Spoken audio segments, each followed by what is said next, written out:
대시송 강의 20년 전문가가 만든 최상의 전문 수능 공부 프로그램 대시송 1% 공부입니다. 이번 시간에는 올해 수능에 출제되었던 현대지수필 복합 제시문에 대한 심층 분석 훈련을 해보도록 하겠습니다. 자, 수능 대시문 보면서 논리적 관계를 하나하나 이해해보도록 하겠습니다. 두꺼운 것들이 빛나는 때가 있다. 빛나는 때를 왜 소문을 부리며 우리는 이 저녁을 떠들고 있는가?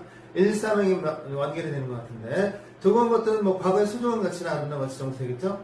빛나는 때가 있다. 현대 시점에서 되살아나서 빛이 바라는 때가 있다. 이런 의미겠죠? 그 빛나는 때를 왜 소금을 뿌리며, 일상적으로 소금은 부패를 막는 행위니까 소멸, 상실 이런 걸 막기 위한 행위 같습니다. 우리는 이 저녁을 떠들고 있다. 저녁 어두워지는 시점에 있어서 빛나는 때를 소멸이나 상실을 막기 위해서 소금을 뿌리고 있습니다. 사방을 둘러보아도 등불 하나 켜드니 보이지 않고 등불 위에 속삭이며 밤을 지키는 발자국 소리 들리지 않는다. 어쨌든 현실 상황은 절망적인 것 같습니다. 그렇죠? 저녁에 소금을 뿌리면서 안간힘을 쓰고 있는 것 같은데 등불 하나 켜더니 보이지 않고 등불을 지키는 발자국 소리가 들리지 않는 상황. 부정표현이 반복된다는 건 절망적 상황이라는 의미겠고, 잊혀진 목소리가 살아날 때가 있다. 일행의 변주입니다. 잊혀진 한 목소리, 잊혀진 다른 목소리의 끝을 찾아 목매이게 부르짖다 잦아든 때가 있다. 잊혀진 목소리도 두꺼운 것들과 비슷하게 과거의 소중한 가치나 소중한 외침 정도 되겠죠? 그 외침을 기억하는 목소리가 다른 목소리, 그 외침을 기억하는 또 다른 목소리를 찾아서 열심히 부르짖다가 잦아든 때가 있다. 잦아드는 외마디 소리를 찾아 칼날 세우고, 앞에선 속을 뿌렸습니다. 그래서 칼날 세운다는 게 부정적 표현은 아니겠죠. 긍정성이지만 아무래도 날카로운 예리함 같은 거 가지고 하나하나 작은 소리도 놓치지 않는 그런 의지, 열정, 노력 이런 걸 의미할 것 같습니다. 우리는 이 새벽길 숨가쁘게 넘고 있는가? 앞에선 저녁이었으면 여기는 새벽길이죠. 어둠이 점점 심화되거나 또는 아침에 오는 상황일 수도 있지만 어쨌든 어둠이 아직 끝나지 않은 상황. 하늘 올려보아도 함께 어둠 지새던 별 하나 눈뜨지 않는다. 요 이후의 문을 볼 때 새벽길은 좀 어둠의 이미지가 강한 것 같습니다. 어쨌든 함께 어둠 지새던 별 하나 눈뜨지 않는 절망의 현실이 다시 한번 반복되고 있습니다. 그래도 두꺼운 것들은 빛나는가? 희망을 버리지 않는 태도. 빛을 뿜으면서 한 번은 되살아나는가? 되살아날지 안 할지 모르겠지만 어쨌든 이후의 문을 볼 때 희망을 버리지 않고 그 희망을 찾기 위해서 노력합니다. 우리가 뿌린 소금들 반짝반짝 별빛이에요. 이건 이제 주관적 변형이라고 할 수 있겠는데, 소금이 실제 별빛이 되지 않겠지만 소금은 왜 뿌렸습니까? 두꺼운 것들이 빛나는 때를, 그 때를 지키기 위해서 그 때의 소멸 상실을 막기 위해서 소금을 뿌렸죠. 그 소금 자체가 하나의 희망이 될 수 있다는 뜻이 되겠습니다. 반짝반짝 빛나는 별빛이라는 희망. 오던 길 환히 비춰주고 있으니 과거의 소중한 가치를 지키려는 우리의 노력 그 자체가 아름다운 희망의 메시지가 될 수 있다는 화자의 관점이 될 것 같습니다. 자, 이어서 나라 작품 고재정의 감나무 그늘 안에, 이 작품에는 또 어떠한 글쓰기의 관점과 논리가 담겨 있는지 세세히 살펴보겠습니다. 감나무 잎새를 흔드는 게 어찌 바람뿐이냐? 감나무 잎새를 반짝이는 게 어찌 햇살뿐이냐? 아까는 오색 딱따구리가 따다다닥 찍고 가더니 봐봐 시방은 청설모가 모가 뚜루루 타고 내려오네. 우리가 일반적으로 감나무 잎새가 흔들리면 바람을 떠올리고 바람을 불고 있구나, 감나무 잎새가 반짝이면 햇살이 비치는 거구나 라고 생각하는데, 감나무 잎새를 흔들게 하고 반짝이게 하는 건 바람과 햇살뿐만이 아니고 오색 딱따구리도 있고 청설모도 있다는 겁니다. 사랑이 끝났기로써니 그림마저 사라지려 했습니다. 사랑이 끝나도 그림은 남는다 이런 뜻일 텐데, 자, 자연사와 인간사를 결부지어 진행하는 시들은 대부분 인간사를 얘기하고 싶은 건데, 자, 여기서 주목할 점은 감나무 잎새를 흔드는 게 어찌 바람뿐이냐, 감나무 잎새를 반짝이는 게 어찌 햇살뿐이냐라는 논리구조하고 사랑이 끝났기로써니 그림만 사라지자라는 문장의 의미구조, 논리구조가 일치하지 않는다는 겁니다. 자, 감나무 잎새를 흔드는 게 바람뿐만이 아니고 감나무 잎새를 반짝이는 게 햇살뿐이 아니죠. 오색 딱따구리나 청설모가 있는 거죠. 그렇죠. 그러면 사람을 흔드는 것은 사랑뿐이 아니다. 그림도 있고 뒤에 이어지는 서름도 있고 기다림다, 이런 논리로 진행해야 되는데 그것을 변주는 겁니다. 그렇다면 감나무 잎새가 흔들리고 감나무 잎새가 반짝이는 건 사랑에 빠진 사람의 모습이 될 것 같습니다. 주관적 해석이지만, 그러면 자, 사랑에 빠진 어떤 A라는 사람이 있다고 할까요? A라는 사람이 사랑에 빠져서 흔들리고 반짝입니다. 흔들리는 힘든 점도 있지만 반짝이는 아름다운 점도 있는 게 사랑이겠죠. 그럼 사랑이 끝났습니다. 이별이 찾아왔습니다. 그러면 더 이상 흔들리지 않고 반짝이지 않을까? 아니라는 겁니다. 화제의 관점은. 사랑이 사람을 흔들고 반짝이게 하고 진행한 후에도 그림이 남아서, 기다림이 남아서, 서름이 남아서 다시 사람을 또 다른 의미로 흔들게 하고 반짝이게 한다는 겁니다. 이 자연사와 인간사의 의미가 결부된 지점에서 인간사를 변주해서 진행하는 점에 주목하셔서 이 작품을 보셔야 할 것 같습니다. 자, 그러면 사랑이 끝났기로서니 그림마저 사라지라가 위에 자연사가 변주한 편을 우리가 이해한 상태에서 세부 내용 계속 이어가도록 하겠습니다. 그림 날로 자라면 그림이 성장한다고 했습니다. 주목성이처럼 커갈 땡감들. 그림은 인간사고 땡감은 자연사입니다. 인간사와 자연사의 결부가 계속 진행되고 있습니다. 때론 머리로 흰구름이고 때론 온종일 장대비 맞아보게. 흰구름이나 장대비는 땡감이 익어가면서 만나게 될 요소들, 대상들 같습니다. 이별까지 나는 마당에 기다림을 웬 것이라면 사랑이 끝난 이후에 그림이 남아있고 기다림도 있습니다. 마주쳐야 될 감정인 것 같고 감나무 그늘에 평상을 놓고 그래 반면 잠 뒤척여 산이 우는 소리도 들어보고 새벽이면 퍼뜩 깨어나 계곡 물소리도 들어보게. 앞에 흰구름 장대비 나왔었죠. 여기 산이 우는 소리나 계곡 물소리도 자 땡감 익어오는 과정에서 만나게 될 요소들 같은데 아마 아픔을 동반한 것 같습니다. 그 기다림 날로 익으니 서러움까지 익어서 사랑 이후에 남는 그리움, 기다림, 서러움이 이것은 하나의 열매가 됩니다. 내적 성숙을 이루게 되는 과정이라는 의미 같은데 앞에서 제가 감나무 잎새를 흔드는 게 어찌 바람뿐이냐, 감나무 잎새를 반짝이는 게 어찌 햇살뿐이냐라는 문장을 그 자연현상을 사랑의 감정이라고 제가 사랑의 감정을 빗댄 것을 해석했었거든요. 그렇죠? 사랑은 우리를 흔들기도 하고 우리를 반짝이기도 한다. 사랑이 끝난 이후에도 우리를 흔들게 하고 반짝이게 하는 게 그리움, 기다림, 서러움이 있다는 거겠죠. 그렇죠? 문맥상 그렇죠? 그리움, 서러움, 기다림이 우리를 흔들게 하는데 마침내 이것이 감나무 연료로 마침내 빨갛게 익는다면 빛나게 될 것 같습니다. 저 짙푸른 감들 마침내 효용득불을 밝힐 것이라면 빨갛게 익어서 빛나게 된다면 그렇죠? 이제 결실을 이룬 상태입니다. 세상은 어찌 화나지 않느냐? 세상은 어찌 부시지 않느냐? 화자가 아픔을 덜어내고 화난 내면을 지녔기 때문에 이렇게 볼 수 있는 거겠죠. 그렇죠? 사랑이라는 감정은 우리를 흔들게 하고 반짝이기도 하는데 끝난 이후에도 비슷한 감정들이 계속 이어집니다. 그리움, 기다림, 서러움이 이어지지만 아픔의 시간이 계속될 수 있지만 그것은 결국 성숙으로 이어진다는 화자의 관점인 것 같습니다. 자, 이어서 나아 작품 고재동의 감나무 그늘 아래. 이 작품은 또 어떠한 글쓰기의 관점과 논리가 담겨있는지 세세히 살펴보겠습니다. 감나무 잎새를 흔드는 게 어찌 바람뿐이냐. 감나무 잎새를 반짝이는 게 어찌 햇살뿐이냐.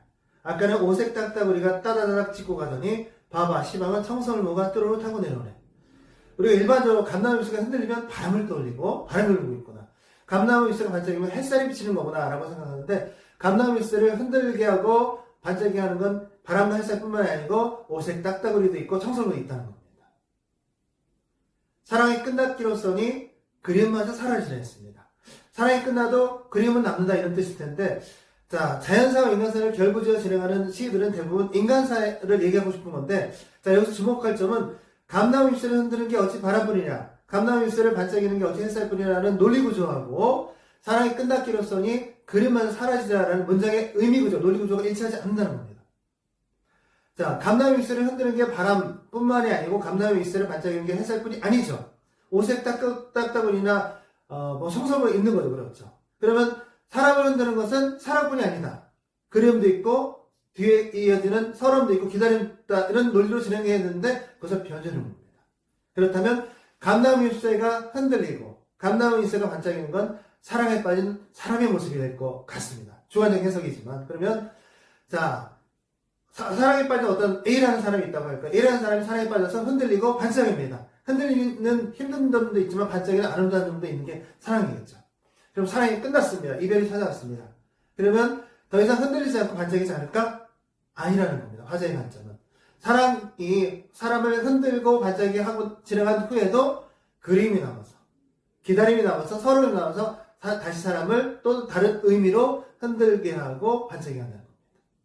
이 자연사와 인간사의 의미가 결부된 지점에서 인간사를 변주해서 진행하는 점에 주목하셔서 이 작품을 보셔야 할 것 같습니다.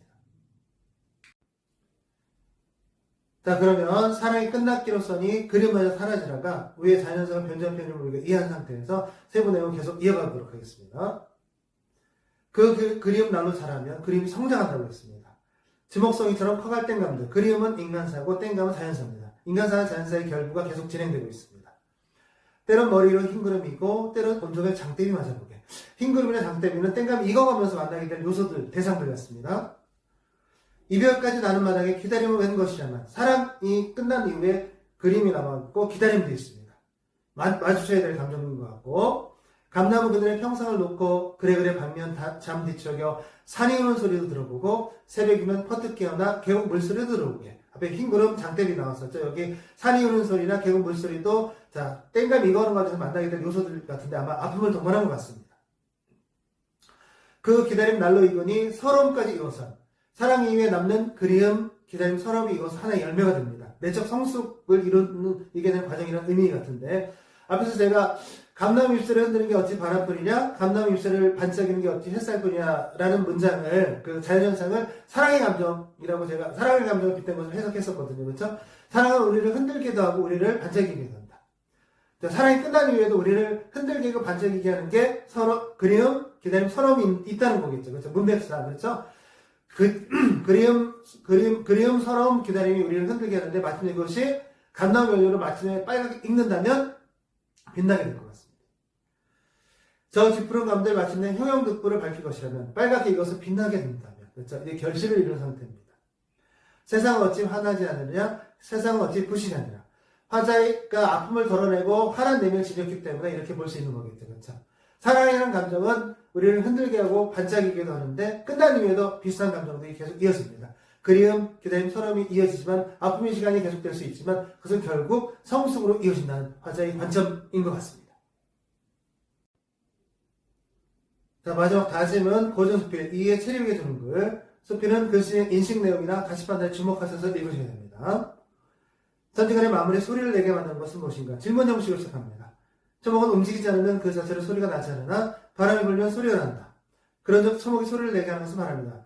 글쓴이가 질문하고 글씨가 대답하는 자문자답 형식이네요. 금속은 때리지 않으면 그 자체로는 소리가 나지 않으나 물건이 때리면 소리가 난다. 그런즉 금속이 소리를 내게 하는 것은 물건이다. 초목이나 금속의 예를 들어서 소리가 날 수 있는 그 원인, 계획이 바탕에 대해서 얘기해주고 있습니다. 무릇 크고 작은 만물이 소리를 내는 것은 또한 반드시 그렇게 만드는 것이 있다. 소리를 내게 하는 원인, 계기가 있다는 거겠죠. 사람이 세상에 태어나면 안으로는 오장이 있고 밖으로는 형체가 있지만 그 음반은 어찌 소리를 내겠는가? 귀가 안에 쌓이고 밖으로 드러난 뒤에 소리가 나는 것이다. 그런즉 사람이 소리를 내게 하는 것은 귀이다. 초목, 금수의 예를 들어서 소리가 나게 하는 원인의 계기를 얘기해 준다면 사람에 있어서는 귀가, 내 안에 쌓이는 귀가 소리를 내게 하는 근본 원인이다라는 논리를 펴고 있습니다.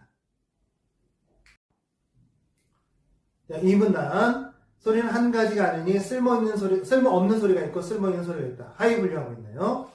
재채기 소리와 코 고는 소리는 사람의 소리가 한데 쓸모없는 것이고 탄식하고 담소하는 소리는 사람의 소리가 한데 쓸모있는 것이다. 이렇게 분류를 할 때 어떤 기준으로 분류하는지 본인이 생각하시면 됩니다. 그렇죠? 앞에 쓸모없는 소리들의 예인 재채기 소리와 코 고는 소리는 의미가 없죠. 그렇죠? 생리현상에서 나오는 자연스러운 자연 발생적인 소리들이고 그렇죠? 반면에 탄식하고 담소하는 소리는 어떻든 간에 의미를 담고 있습니다. 그렇죠? 쓸모있는 소리는 아름다운 소리와 추한 소리가 있다. 사람이 소리를 듣고 좋아하면 아름다운 소리이고 미워하면 추한 소리이다. 단순히 호불호를 얘기하는 것 같지 않고 어떤 의미를 담느냐에 따라서 사람들이 그것을 받아들이는 어떤 태도가 달라진다는 얘기 같습니다. 아름다운 소리에는 실상이 있는 소리가 있고 흩어지는 소리가 있다. 실상이 있고 있으면 계속 남는 거고 흩어지는 소리는 한 번 듣고 사라지는 소리들. 입에서 나와 글로 쓰이지 못하면 흩어지는 소리가 되고 입에서 나와 글로 쓰이면 실상이 있는 소리가 된다.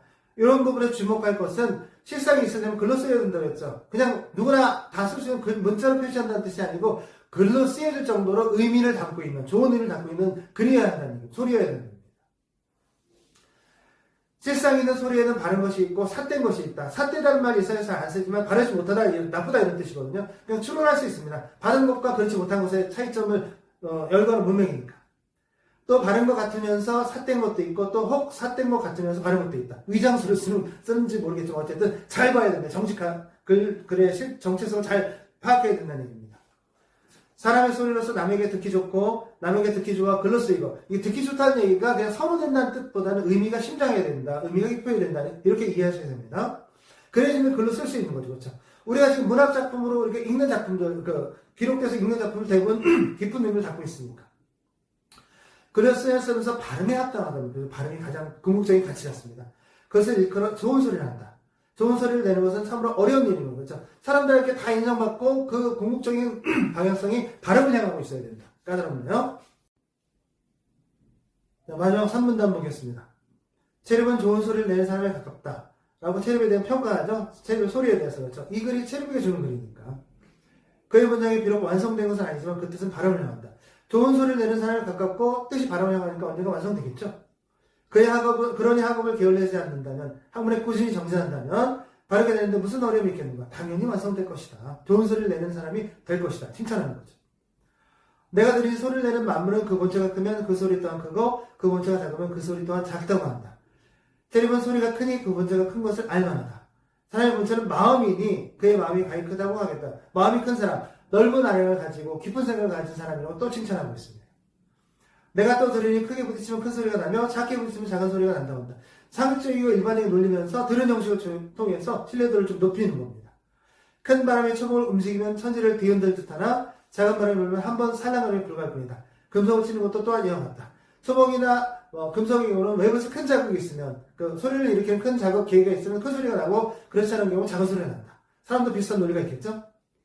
사람의 소리는 귀가 크면 그 소리가 크게 나고 귀가 작으면 그 소리가 작게 나니 체르비의 귀는 가히 크다고 하겠다라고 또 한번 칭찬하면서 당부하는 그림입니다. 자, 체르비의 마음이 크고 체르비의 귀가 크니까 지금 당장 좋은 소리를 내는 사람은 아니지만 좋은 소리를 내는 사람에 가까운 상태에서 학문에 꾸준히 정진한다면 언젠가는 좋은 소리를 내는 사람이 될 것이라고 당부하는 것입니다.